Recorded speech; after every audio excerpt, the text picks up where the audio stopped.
தெய்வீகம் அன்பர்கள் அனைவருக்கும் இனிய வணக்கம். நாம் ஸ்ரீ கிருஷ்ணனின் மகிமையை, பாசுரங்களில் கூறப்பட்ட அவனுடைய பிரபாவத்தை பார்த்து கொண்டிருக்கிறோம்.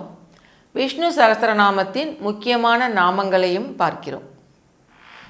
இதில் இன்று நாம் பார்க்க போவது 3 நாமங்கள். ஏற்கனவே பார்த்த நாமங்கள் தான். ஓம் ஆனந்தாய நமக பார்த்தோம். இப்பொழுது ஓம் அனந்தாய நமக என்று பார்க்கிறோம்.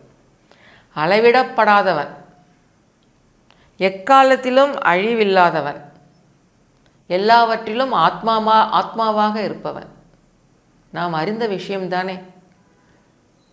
மனிதர்களின் ஆத்மாவாக நான் இருக்கிறேன் என்கிறான் ஸ்ரீகிருஷ்ணன். மனசாட்சியாக நான் இருக்கிறேன்.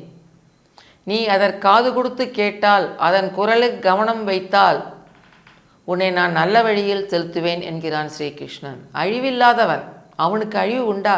இந்த உலகத்தையே காப்பவன். யுகம் முடிவில் பிரளயத்தில் அனைத்தும் மூழ்கிய போது அதில் ஆளிலையில் ஸ்ரீகிருஷ்ணனே படுத்து கொண்டிருப்பான் என்பார்கள். அழிவில்லாதவன், யாராலும் அளவிடப்பட முடியாதவன்.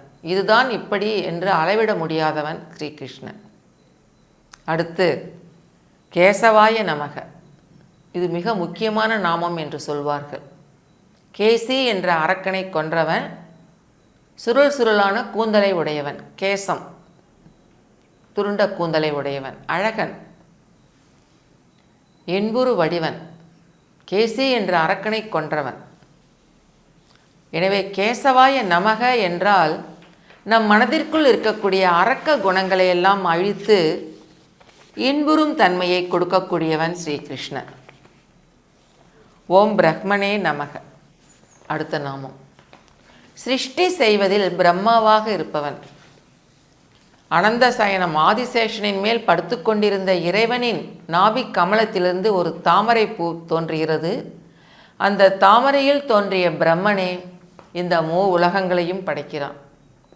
அதைத்தான் ஓம் பிரம்மனே என்கிறது நாமம். ஆதி அந்தம் அனந்தன் அற்புதம், அற்புதமான வானவர் தம்பிரான். எல்லோருக்கும் தலைவன், வானவர்களுக்கெல்லாம் தலைவன். பிரம்மாவுக்கும் அவன்தான் தலைவன். காக்கும் கடவுள், அனைவரையும் காப்பாற்றி இந்த உலகையும் காப்பாற்றி உலகில் உள்ள ஜீவர்களையும் காக்கக்கூடியவன் ஸ்ரீகிருஷ்ணன். அடுத்த நாமங்களை பார்க்கலாம்.